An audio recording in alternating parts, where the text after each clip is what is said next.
Not just for the asking. I'm unable to understand what you are trying. Examination have been published.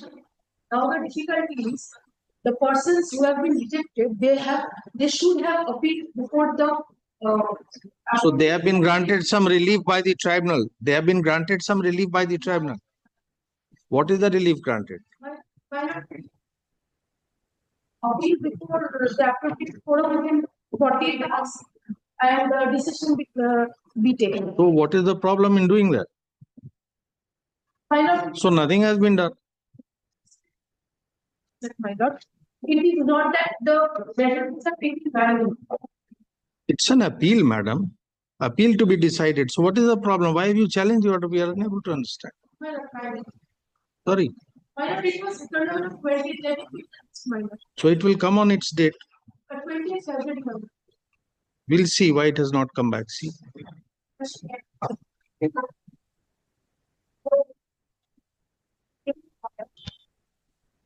Yeah, there were 15 petitioners lodged in the premier bench.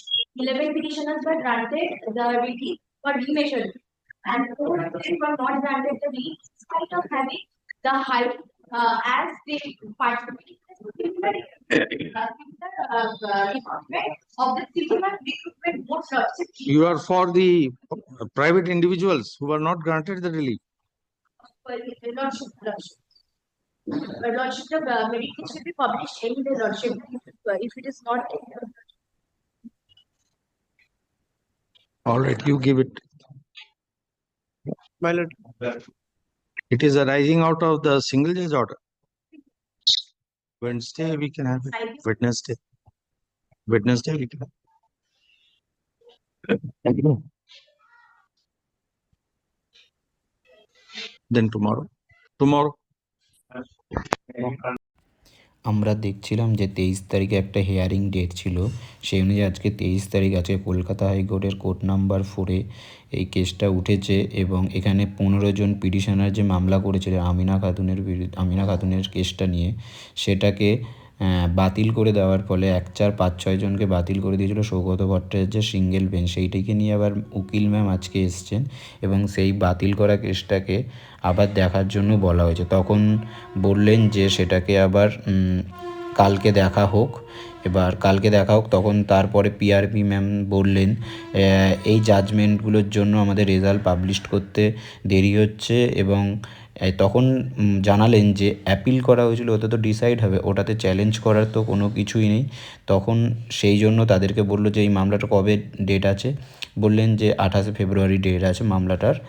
তো সেটাকেও বললো ঠিক আছে দেখছি। আশা করা যাচ্ছে কালকে এই মামলাটার আরেকবার উঠতে চলেছে, সেখানে দুটোই একসাথে হবে। তখন দেখা যাক কালকে কিছু একটা হতে পারে। এটা হচ্ছে আজকের বিগ আপডেট, বিগ আপডেট এটাই বলতে পারবো। কেন এটার পরে আজকে রেজাল্ট পাবলিশড হচ্ছে না সেটা তো সবাই বুঝেই গেছেন এই মামলাটা দেখে। এবার কালকে শুনানি হতে পারে, কি হতে পারে না হতে পারে। আর বাইরে যেসব খবর ঘুরছে যে 25 তারিখ রেজাল্ট বেরোবে, মার্চে জয়েনিং, সেরকম কিছুই এখনও পর্যন্ত ঠিক হয়নি। কারণ কলকাতা হাইকোর্টের ওয়েবসাইটে গেলে অনলাইনে গিয়ে দেখতে পাবেন ওখানে অনেক কটা কেস এখনও পড়ে রয়েছে। সেই কেসগুলো যতক্ষণ না হবে ততক্ষণ রেজাল্ট বার করতে পারবে না। এবার দেখা যাক, আজকে তো রেজাল্ট পাবলিশড হচ্ছে না, কালকে এই কেসটার আবার মামলা আছে, দেখা যাক কি হয়। সবাই আশা রয়েছে যে বেরোবে, আমরাও আশাবাদী কবে বেরোবে রেজাল্টটা। কিন্তু কালকে আশা করা যাচ্ছে যে কালকে একটা কিছু রায় আসতে চলেছে। তারপরে কালকে জানানো যাবে যে পরে কি বললো। কালকে যদি সব কেস ডিসমিস করে সব কেস মিটে যায় তাহলে খুব তাড়াতাড়ি রেজাল্ট বার করবে। কারণ সবাই চাইছে, পিআরবিও চাইছে তাড়াতাড়ি রেজাল্টটা বার করে দেওয়ার চেষ্টা করছে। এবার দেখা যাক কি করা যায়। সবাই আজকে রেজাল্ট বেরোচ্ছে না এটা কনফার্ম, দেখা যাক এরপরে কি হয়। আজকের যেটুকু আপডেট পেলাম এইটুকুই জানালাম।